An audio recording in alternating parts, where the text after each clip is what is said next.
Bismillahirrahmanirrahim. Assalamualaikum warahmatullahi wabarakatuh.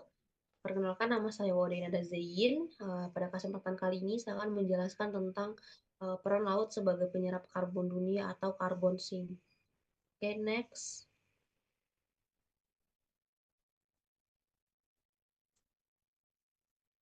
Sebagai pendahuluan, pemanasan global disebabkan oleh meningkatnya gas karbon dioksida di atmosfer.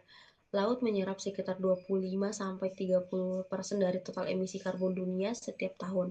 Ekosistem pesisir seperti mangrove, lamun, dan rawa asin menyimpan karbon dalam biomasa dan di sedimen laut. Namun, kerusakan ekosistem pesisir dapat mengurangi kemampuan laut dalam menyerap karbon. Menjaga laut sama dengan kita menjaga kestabilan iklim dunia. Oke, next. Selanjutnya adalah tujuan penelitian, di mana tujuan utama adalah menjelaskan peran laut dan pesisir sebagai penyerap karbon dunia. Yang kedua, membandingkan kemampuan penyimpanan karbon antara laut dan daratan. Yang ketiga, mendorong kesadaran pentingnya pelestarian ekosistem pesisir. Okay, next. Oke, yang ketiga selanjutnya adalah konsep dasar dari karbon sink, di mana karbon sink adalah tempat yang menyerap dan menyimpan karbon lebih banyak daripada yang dilepaskan.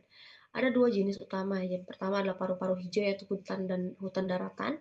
Yang kedua ada paru-paru biru, yaitu laut, mangrove, lamun, dan rawa asin. Laut menyimpan karbon lebih lama karena tersimpan di sedimen laut hingga ribuan tahun. Karbon biru itu adalah sama dengan penyelamat bumi dari pemanasan global. Next. Nah, selanjutnya adalah peran ekosistem laut, di mana mangrove dapat menyimpan 3-5 kali lebih banyak karbon dibandingkan hutan tropis. Yang kedua adalah padang lamun dan rawa asin, menyimpan karbon dalam lapisan sedimen laut yang dalam.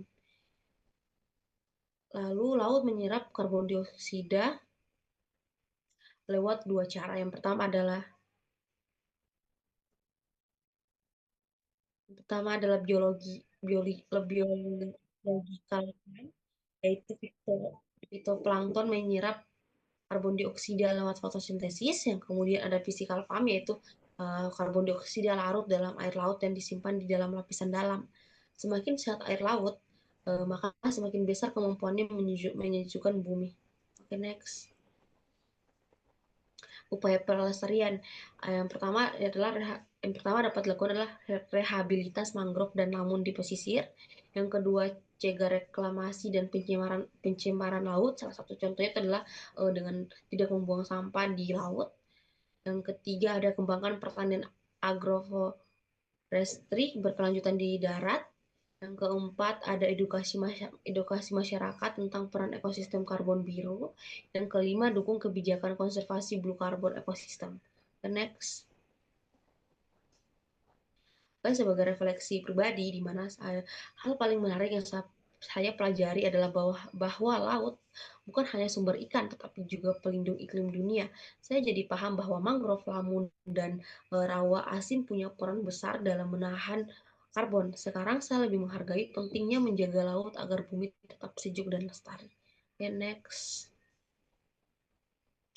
Adapun kesimpulan yang bisa kita ambil adalah laut memiliki peran penting sebagai penyerap karbon dunia. Ekosistem pesisir seperti mangrove, lamun, dan rawa asin mampu menyerap serta menyimpan karbon dioksida dalam jumlah besar dan jangka waktu yang lama. Berdasarkan hasil penelitian, baik ekosistem laut maupun daratan sama-sama berkontribusi dalam mengurangi kadar karbon di atmosfer. Dengan demikian, pelestarian ekosistem pesisir dan hutan sangat penting untuk menjaga keseimbangan iklim global dan mengurangi dampak perubahan iklim. Next. Next lagi. Laut bukan hanya sumber kehidupan, tetapi juga penjaga keseimbangan bumi. Menjaga laut berarti menjaga nafas dunia dari panasnya perubahan iklim. Baik, mungkin itu saja yang bisa saya sampaikan. Kurang dan lebihnya mohon dimaafkan. Terima kasih. Wassalamualaikum warahmatullahi wabarakatuh. A few moments later.